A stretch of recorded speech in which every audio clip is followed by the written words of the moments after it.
نحمده ونصلي ونسلم على رسوله الكريم أما بعد فأعوذ بالله من الشيطان الرجيم بسم الله الرحمن الرحيم فقد قال الله تبارك وتعالى في القرآن العظيم وأنتم الأعلون إن كنتم مؤمنين وقال الله في مقام آخر فانكحوا ما طاب لكم من النساء مثنى وثلاث ورباع وقال النبي صلى الله تعالى عليه وسلم النكاح من سنتي فمن رغب عن سنتي فليس مني رواه البخاري صدق الله وصدق رسوله النبي الأمين المتين الكريم ونحن على ذلك لمن الشاهدين والشاكرين والحمد لله رب العالمين.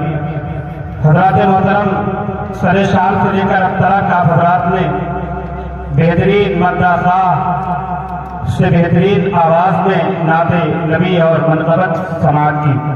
درمیان میں بہت شاندار خطاب بھی سماعت کیا اور ہمارے بعد سے ایک بہت ہی شاندار اور بہت ہی جامع بہت ہی مدلل خطاب آل رسول حضرت حافظ قاری سید مخلص صاحب اللہ حبیبی سے آپ حضرات کو سماعت کرنا ہے.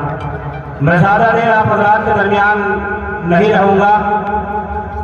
میں چاہتا ہوں کہ مقصد جو مجلس کا ہوتا ہے اسی مقصد کے تحت انشاءاللہ العزیز 10 سے 15-20 منٹ میں وقت کی پابندی کے ساتھ آپ حضرات کے درمیان کچھ باتیں عرض کرنے کی کوشش کروں گا.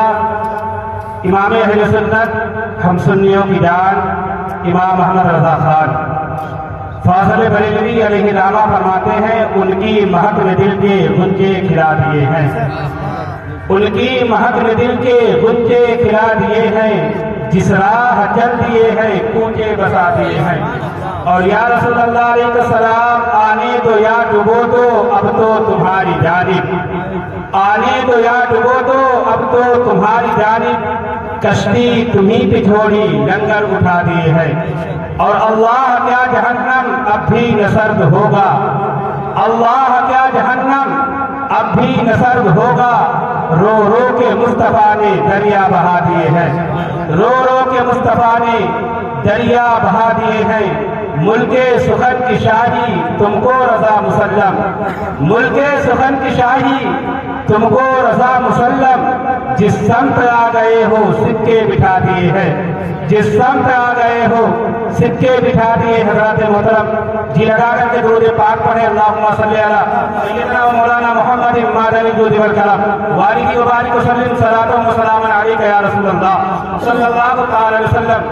حضرات محترم اس مجلس رسول کا اصل مقصد ہوتا ہے کہ ہمارے اور آپ کے درمیان جو برائیاں ہیں انہیں ختم کی جائے. اور جس طریقے سے اللہ رب العزت نے ہم پر قانون کو مرتب کیا اور رسول اللہ صلی اللہ علیہ وسلم کے فرمودات ہمارے سامنے مسلسل مرتب ہوئے, بندہ مومن ان پر عمل کر کر کے اپنی آخرت کو اچھی بنا لے. اس لیے قرآن کریم میں اللہ رب العزت نے ارشاد فرمایا والآخرۃ خیر و ابقیٰ کہ یہ دنیا تو فانی ہے, دنیا کو مٹ جانا ہے. باقی رہنے والی اگر کوئی چیز ہے تو اللہ ارشاد فرماتا ہے وہ آخرت ہے جو بہتر ہے وہ باقی رہنے والی. حضرات محترم اللہ کے رسول صلی اللہ علیہ وسلم کئی لاکھ شکر اس کا احسان ہے کہ اللہ رب العزت اپنے نبی کے صدقے رسول سے ہمیں انسان بنایا. اللہ کی کم و بیش 18,000 سے زیادہ مخلوقات ہیں لیکن ہمارا انتخاب کسی اور مخلوق میں نہیں ہوا بلکہ انسان میں ہمارا انتخاب ہوا.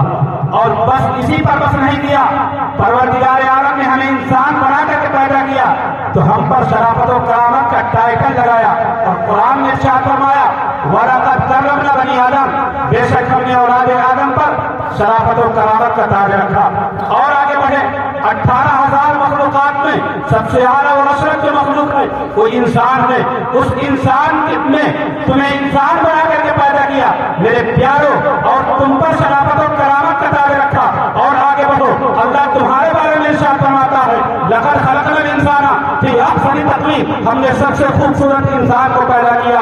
شرافت و کرامت کا تاج تمہارے سروں پر سب سے خوبصورت تم ہو. لیکن اب اپنا محاسبہ کریں